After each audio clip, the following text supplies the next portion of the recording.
नमस्कार दोस्तों, आप सभी का स्वागत है हमारे यूट्यूब चैनल घेर अकेडमी में। दोस्तों, आज के इस वीडियो में हम लोग देखने वाले हैं जीके जीएस का टॉप 50 ऐसे प्रश्नों के बारे में जो परीक्षाओं में बार बार पूछे जाते हैं। तो दोस्तों, आप लोग इस वीडियो को शुरू से अंत तक जरूर देखिएगा। तो चलिए दोस्तों, शुरू करते हैं। प्रश्न नंबर पहला में लिखा गया है, किसने कहा था तुम मुझे खून दो मैं तुम्हें आज़ादी दूंगा। काफ़ी बार एग्जाम में पूछा गया प्रश्न है, आप लोग ध्यान दीजिए। तुम मुझे खून दो मैं तुम्हें आज़ादी दूंगा, यह नारा सुभाष चंद्र बोस जी ने दिए थे। और कब दिए थे तो आप लोग याद रखिएगा, 1944 ईस्वी में। इस प्रश्न का राइट आंसर ऑप्शन बी रहेगा। अगला प्रश्न देखिए, हवा महल भारत के किस राज्य में स्थित है। हवा महल भारत के जयपुर राज्य में स्थित है। इस प्रश्न का राइट आंसर ऑप्शन बी रहेगा। हवा महल का निर्माण 1799 ईस्वी में किया गया था। प्रश्न नंबर 3 में लिखा गया है, कोणार्क मंदिर का निर्माण किसने कराया था। कोणार्क मंदिर का निर्माण किसने कराया था, आप सभी को बताना है। कोणार्क मंदिर का निर्माण नरसिंह देव प्रथम ने करवाए थे। इसका निर्माण 13वीं शताब्दी में किया गया था। यह उड़ीसा में स्थित है। इस प्रश्न का राइट आंसर ऑप्शन ए रहेगा। वीडियो पसंद आए तो एक लाइक जरूर कीजिएगा। प्रश्न नंबर 4 में लिखा गया है, शेरशाह सूरी का बचपन का नाम क्या था। शेरशाह सूरी जी का जन्म 1486 ईस्वी में हुआ था। इनका बचपन का नाम फरीद खान था। इस प्रश्न का राइट आंसर ऑप्शन सी रहेगा।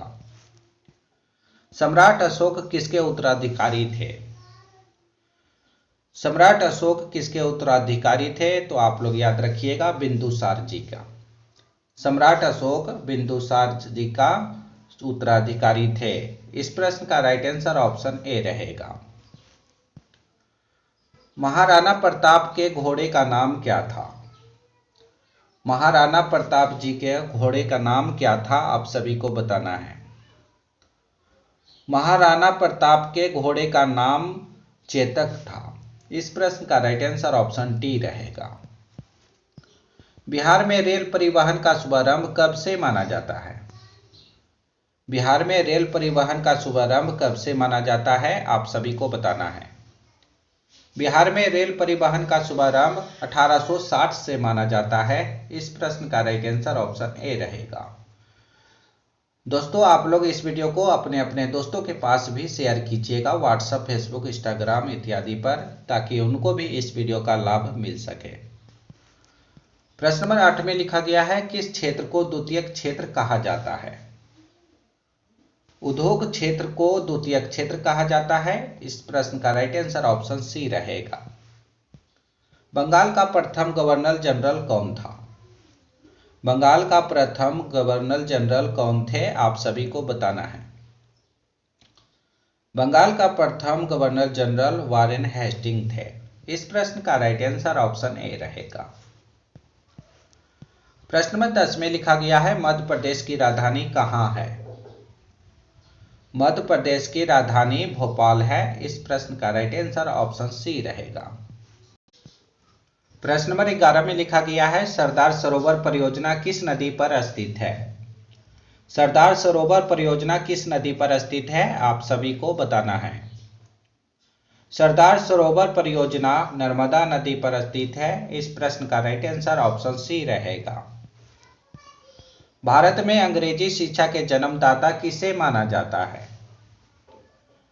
भारत में अंग्रेजी शिक्षा के जन्मदाता लॉर्ड मैकाले जी को माना जाता है। इस प्रश्न का राइट आंसर ऑप्शन बी रहेगा। भारत में अंग्रेजी शिक्षा की शुरुआत 1835 ईस्वी से हुआ था। इस प्रश्न का राइट आंसर ऑप्शन बी रहेगा। भारत का विभाजन किस योजना के आधार पर किया गया है। भारत का विभाजन किस योजना के आधार पर किया गया है, आप सभी को बताना है। भारत का विभाजन लॉर्ड माउंटबेटन योजना के आधार पर किया गया है। इस प्रश्न का राइट आंसर ऑप्शन सी रहेगा। इस वीडियो में सभी प्रश्न काफी इंपॉर्टेंट है, आप लोग वीडियो के अंत तक बने रहिए। दिलवाड़ा का जैन मंदिर किस पर्वत के ऊपर स्थित है। दिलवाड़ा का जो जैन मंदिर है वह किस पर्वत के ऊपर स्थित है, आप सभी को बताना है। दिलवाड़ा का जैन मंदिर माउंट अबू पर्वत के ऊपर स्थित है। इस प्रश्न का राइट आंसर ऑप्शन ए रहेगा। फलों का अध्ययन किसमें किया जाता है?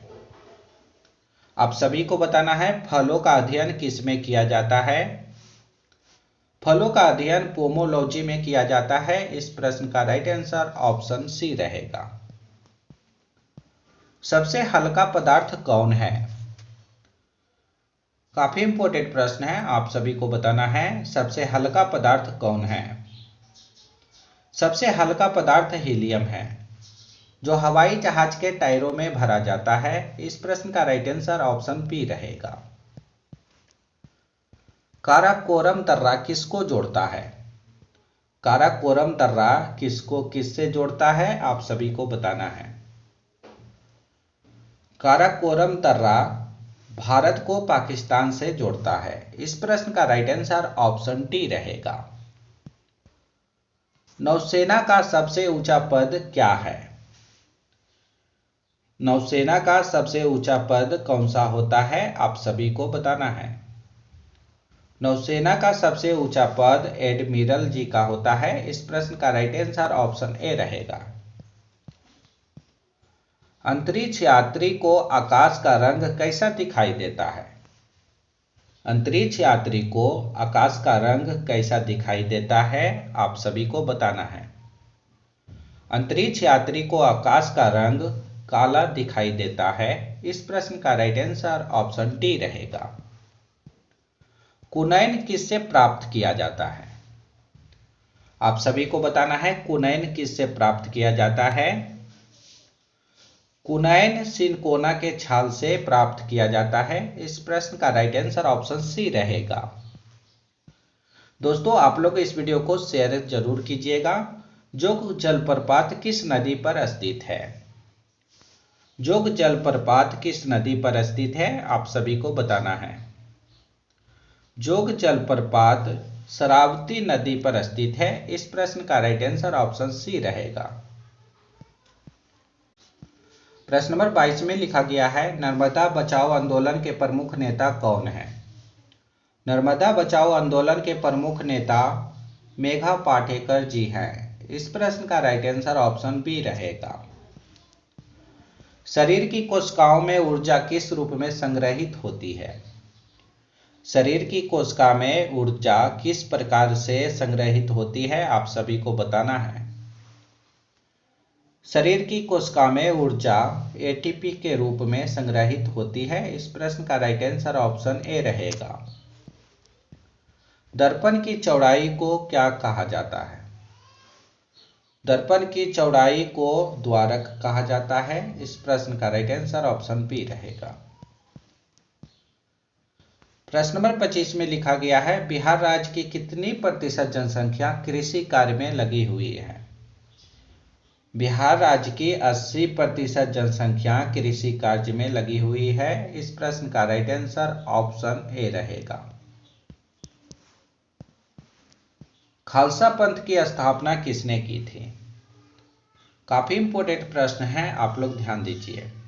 खालसा पंथ की स्थापना किसने की थी? खालसा पंथ की स्थापना गुरु गोविंद सिंह जी ने किए थे। इस प्रश्न का राइट आंसर ऑप्शन बी रहेगा। किस देश की सीमा बिहार से जुड़ी है? ऐसा प्रश्न एग्जाम में पूछे जा सकते हैं, इसलिए आप लोग ध्यान दीजिए।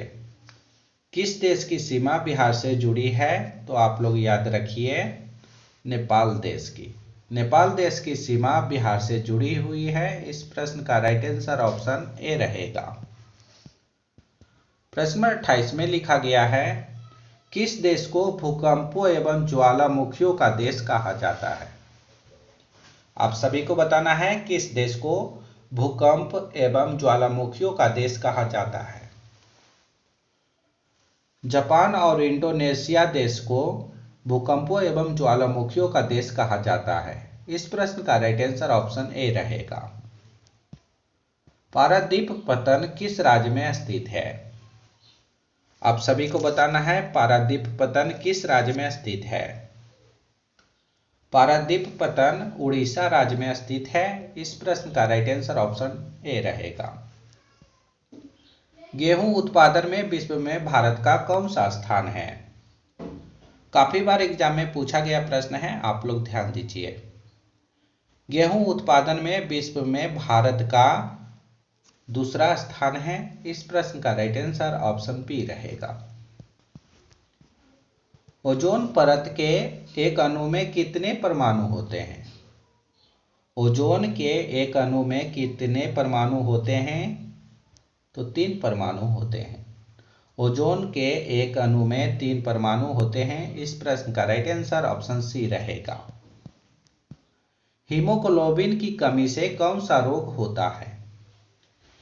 हीमोग्लोबिन की कमी से कौन सा रोग होता है, आप सभी को बताना है।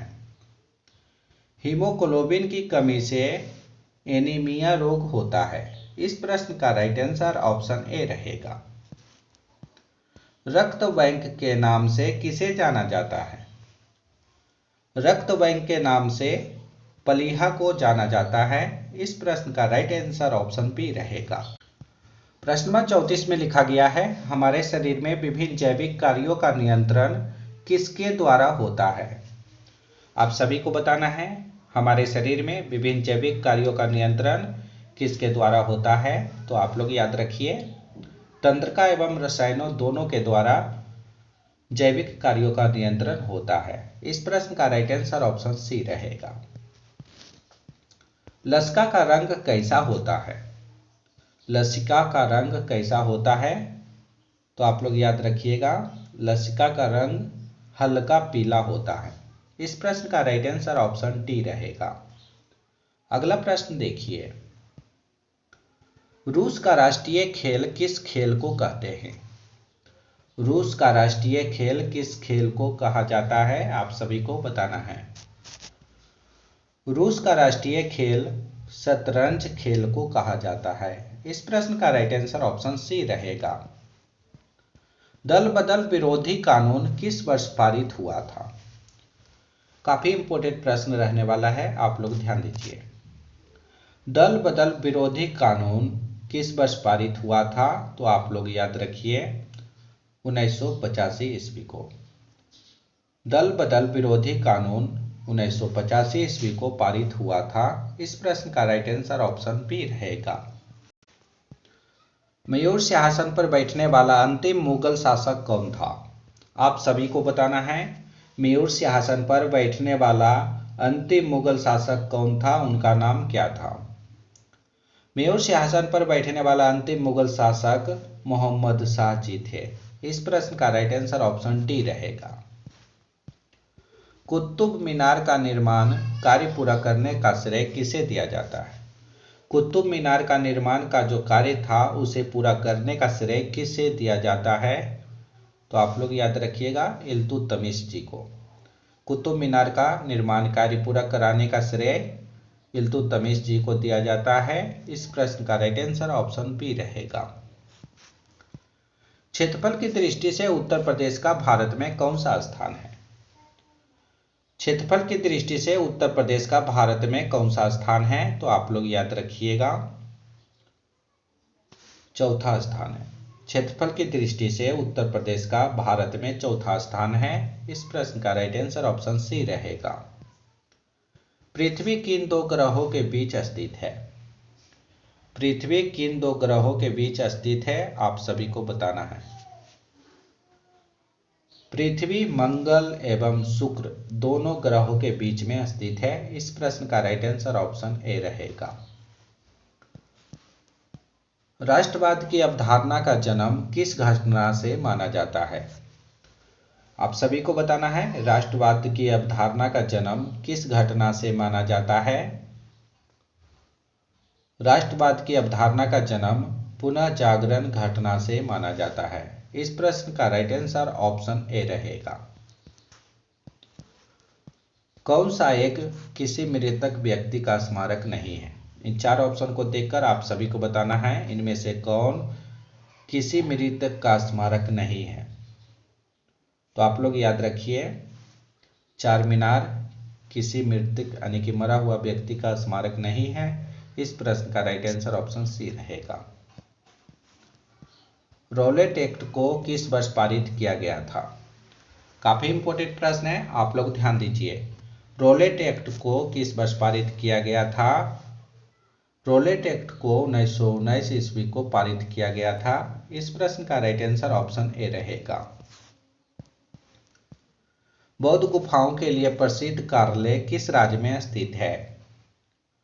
बौद्ध गुफाओं के लिए प्रसिद्ध कार्यालय किस राज्य में स्थित है? तो आप लोग याद रखिए, महाराष्ट्र राज्य में स्थित है। बौद्ध गुफाओं के लिए प्रसिद्ध कार्यालय महाराष्ट्र राज्य में स्थित है। इस प्रश्न का राइट आंसर ऑप्शन डी रहेगा। भारतीय राष्ट्रीय कांग्रेस के प्रथम अध्यक्ष कौन थे? भारतीय राष्ट्रीय कांग्रेस के प्रथम अध्यक्ष WC बनर्जी थे। इस प्रश्न का राइट आंसर ऑप्शन डी रहेगा, आप लोग याद रखिए। एमीटर का उपयोग किसे मापने के लिए किया जाता है? एमीटर से किसे मापा जाता है, आप सभी को बताना है। एमीटर का उपयोग विद्युत धारा को मापने के लिए किया जाता है। इस प्रश्न का राइट आंसर ऑप्शन बी रहेगा। प्रश्न नंबर 48 में लिखा गया है, वाहन के पक्ष दर्पण के रूप में किसका उपयोग किया जाता है? वाहन के पक्ष दर्पण के रूप में उत्तल दर्पण का उपयोग किया जाता है। इस प्रश्न का राइट आंसर ऑप्शन बी रहेगा। भारतीय संविधान में कुल कितनी भाषा है? काफी इंपॉर्टेंट प्रश्न है, आप लोग ध्यान दीजिए। भारतीय संविधान में कुल 22 भाषा है। इस प्रश्न का राइट आंसर ऑप्शन सी रहेगा। इस वीडियो का अंतिम प्रश्न है दोस्तों, आप लोग ध्यान दीजिए।